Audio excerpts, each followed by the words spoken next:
بعض جگہوں پر دیکھا گیا کہ جب محافل ہوتی ہیں اور نعت خوان پڑھتے ہیں، نقیب پڑھتے ہیں یا خطابات ہوتے ہیں، تو جو انتظام کرنے والا ہوتا ہے محفل کا، جو میزبان محفل ہوتا ہے، وہ سارے پیسے جو نعت خوانوں پر گرتے رہتے ہیں وہ اپنے پاس جمع کرتا رہتا ہے، اور ان پیسوں کو جمع کر کے تو اپنی مرضی سے پھر وہ تقسیم کرتا ہے۔ یا تو وہ مختلف نعت خوانوں میں اپنی مرضی سے کسی کو کم یا کسی کو زیادہ دے لیتا ہے، یا اس سے وہ کسی مدرسے کو پیسے دے دیتا ہے، یا کسی اور 11ویں شریف کے لیے محفل کے لیے پیسے رکھ لیتا ہے۔ تو یہ عمل جو ہے یہ کیسا ہے؟ بعض جگہ پر دیکھا گیا خواتین کی محفلوں میں کثرت کے ساتھ کہ جو محفل کروانے والی میزبان بی بی ہوتی ہے وہ سارے پیسے جمع کر لیتی ہے اور کبھی گھر میں رکھ لیتی ہے اور اپنی مرضی سے کم یا زیادہ پیسے نعت خوانوں کو دے دیتی ہیں، اور خطیبہ جو ہوتی ہیں، پڑھنے والے جتنے لوگ ہیں بیویاں، ان کو دے دیتے ہیں، اور جو اوپر گرتے ہیں رکھ لیتے ہیں۔ کبھی پوچھا جائے آپ نے کیوں رکھ لیے تو کہتے ہیں جی ہمارے محلے میں مدرسہ زیر تعمیر ہے، ہم مدرسے کو دیں گے، یا ہم مسجد کو دیں گے، یا ہم اپنے قاری صاحب کی خدمت کریں گے، یا اپنی باجی کی خدمت کریں گے، یا اگلی 11ویں شریف کروائیں گے، یا اور محفل کروا لیں گے۔ اس طرح کے 100 بہانے۔ مسئلہ سمجھنے والا یہ ہے کہ کسی بھی نعت خواں کی خدمت کرنا، اسے انعام دینا، یہ جائز امر ہے، حدیث سے ثابت ہے۔ لیکن جو پیسے کسی نعت خواں کی خدمت کی جائے، جو کسی خطیب پر پیش کیے جائیں تحفے کے طور پر، اس کے قدموں میں رکھ دیے جائیں، اس کے اوپر گرا دیے جائیں، سٹیج پر رکھ دیے جائیں، نعت خواں نقیب ہو یا خطیب ہو، جو پیسے دیے جائیں، یہ مسئلہ میری بہنوں سمجھنے والا ہے، میرے بھائیوں جاننے والا، دل میں بٹھانے والا ہے کہ یہ پیسے جس پہ گرائے جائیں اس کی ملکیت ہے۔ محفل کروانے والا اس رقم کے اندر تصرف نہیں کر سکتا۔ محفل کروانے والا یہ پیسے اپنی مرضی سے نہیں بانٹ سکتا۔ سادی بات ہے، جب ایک بیٹی یا ایک بہن یا ایک بھائی یا ایک خطیب صاحب پڑھ رہے تھے اور ان کے اس جملے سے متاثر ہو کر مجمع سے ایک بندہ اٹھا اور اس نے آ کے تحفے کے طور پر کوئی خدمت اور انعام پیش کیا، تو اس نے وہ مسجد کو دیا تھا، مدرسے کو دیا تھا، جو محفل کروا رہا ہے یا کروا رہی ہے باجی اس کو دیا تھا، یا پڑھنے والے کو دیا تھا؟ بھائی جسے وہ پیسے دے رہے ہیں وہ پیسے ان کی ملکیت ہیں، آپ اپنی مرضی سے اس رقم میں تصرف نہیں کر سکتے۔ کسی اور کے لیے ان پیسوں کا استعمال کرنا اپنی مرضی سے حرام ہے، یہ بات جانیں۔ ہمارے یہاں ایسا ماحول ہو گیا، اللہ پاک ہدایت دے محفل کروانے والوں کو بھی، ایسا ماحول ہو گیا کہ جو پیسے اوپر گرتے ہیں وہ جمع کر لیتے ہیں اور اپنی مرضی سے 2-2 4-4 ہزار کم یا زیادہ پڑھنے والے نعت خوانوں اور خطیبوں میں بانٹ دیتے ہیں، اور ساؤنڈ والے کو دے دیے اور دریوں والوں کو دے دیے ان پیسوں کے اندر، یعنی ایک ہی محفل کے اندر وہ سارا محفل کا خرچہ نکل آیا۔ بھائی یہ ناجائز کام ہے اور یہ حرام ہے۔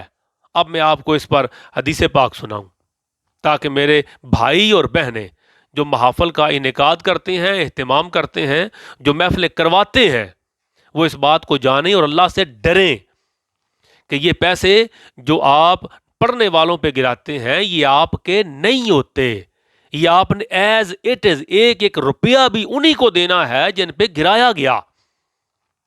حدیث پاک سنیں، مشکات شریف میں حضرت عبداللہ بن عمر رضی اللہ تعالیٰ عنہ فرماتے ہیں، حضرت عمر فاروق کے صاحبزادہ، یہ صحابی رسول ہے، درویش اور صوفی صحابی، فرماتے ہیں کوئی شخص 10 درہم میں کپڑا خریدے اور ان میں 1 درہم حرام کی کمائی کا ہو، تو جب تک وہ کپڑا اس کے بدن پر رہے گا لم یقبل اللہ تعالی لہ صلاۃً، اللہ تعالیٰ اس کی کوئی نماز قبول نہیں فرمائے گا۔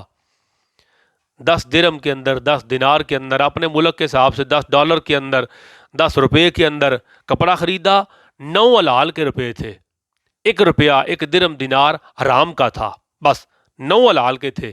کپڑا خریدا، عبداللہ بن عمر صحابی رسول کہتے ہیں حدیث پاک مشکات شریف کے اندر، کہتے ہیں 1 درہم دینار اور 1 روپیہ بھی اس میں حرام کا ہوا، جب تک اس پیسے سے خریدے گئے کپڑے کو پہن کر تم نماز پڑھتے رہو گے، اس کپڑے سے پڑھی گئی نماز اللہ قبول نہیں فرمائے گا۔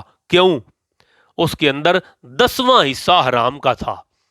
اور یہ جو آپ نے محفل کے سارے پیسے اپنے پاس رکھ لیے، یہ سارے آپ پر حرام تھے، 10واں حصہ نہیں، سارے۔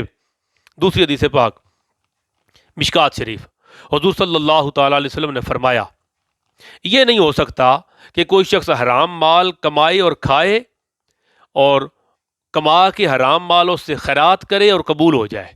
حضور پاک نے فرمایا یہ نہیں ہو سکتا کہ کوئی حرام کی کمائی سے خیرات کرے اور حرام کی کمائی کا صدقہ خیرات اللہ قبول کر لے، یہ نہیں ہو سکتا۔ نمبر 2 فرمایا یہ نہیں ہو سکتا کہ کوئی حرام کمائی سے خرچ کرے اور اس میں برکت آ جائے۔ بندہ کہے نا اتنے زیادہ پیسے جمع ہو گئے حرام کے، تو حرام جتنا بھی زیادہ ہو، حضور فرماتے ہیں یہ نہیں ہو سکتا کہ کوئی حرام کی کمائی جمع کرے، اسے خرچ کرے اور خرچ کرنے میں پھر برکت آ جائے، یہ نہیں ہو سکتا۔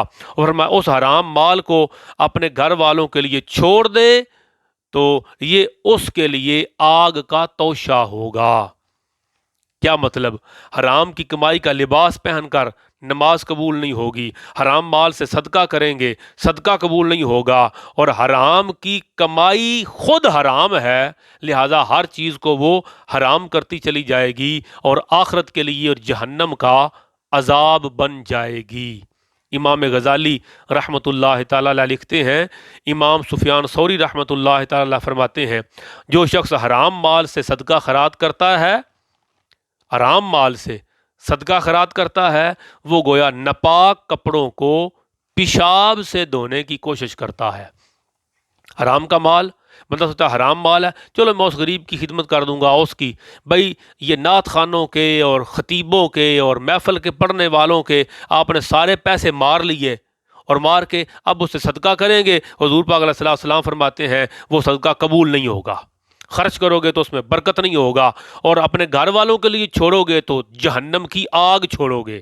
امام غزالی لکھتے ہیں، سفیان ثوری کہتے ہیں کہ یہ حرام مال کا صدقہ کرنا ایسے ہی ہے جیسے کوئی بندہ ناپاک کپڑوں کو پیشاب سے دھوئے۔ ناپاک کپڑے پیشاب سے دھوئیں تو پاک ہو جائیں گے؟ نہیں ہوں گے۔ اسی طرح حرام مال کا صدقہ کریں گے تو ثواب ہوگا؟ نہیں ہوگا۔ یہ میں کیوں عرض کر رہا ہوں؟ یہ میں ان تمام محفل کروانے والوں کی خدمت میں دست بست عرض کر رہا ہوں۔ بے شمار جگہ پر علماء ذیشان نے اور نعت خوانان شیریں لسان نے، دختران اسلام نے یہ مجھے مسئلہ پوچھا، مجھے حکم دیا اس پر میں چند گزارشات عرض کروں، تو اس پر آپ کی خدمت میں نے چند گزارشات عرض کی۔ نعت خوانوں اور خطیبوں اور پڑھنے والوں کے پیسے جدا جدا رکھیں۔ جس پہ پیسے گرائے جائیں وہ پیسے اس کے ہیں، جو محفل کروا رہا ہے اس کے کبھی بھی نہیں ہو سکتے۔ انہیں فوراً اٹھائیں، جس کے پیسے ہیں علیحدہ رکھیں، اور جس کے جتنے پیسے ہیں وہ اس کو دیں۔ آپ گھر سے دیں، اپنی طرف سے خدمت کریں، انعام دیں، تحفہ دیں، توفیق ہے تو دیں، مگر جو اس پر گرائے گئے ہیں وہ تو کم از کم اس کو دے دیں، وہ کیوں رکھ لیے؟ یہ ہمارے یہاں چند جگہوں پر ایسا ہوا کہ پڑھنے والے گئے، انہوں نے پیسے سارے جمع کیے، کہا کہ ہمارا مدرسہ زیر تعمیر ہے، ہم اس میں لگائیں گے۔ ہمارے قاری صاحب ہیں، ان کو خدمت کریں گے، ہم مہینے کے مہینے 11ویں کرواتے ہیں، ہم یہ پیسے 11ویں شریف میں لگائیں گے۔ بھائی یہ پیسے پڑھنے والوں کے ہیں، تم 11ویں میں کیسے لگا سکتے ہو؟ تم مدرسے میں کیسے دے سکتے ہو؟ تم اپنی مرضی سے یہ کیسے تقسیم کر سکتے ہو؟ یہ بات سمجھنے والی ہے کہ محفل کروانے والے جس کے پیسے ہیں جو اوپر گرائے جائیں وہ اس کی ملکیت ہیں، ان میں آپ ذاتی طور پر کوئی تصرف بھی نہیں کر سکتے۔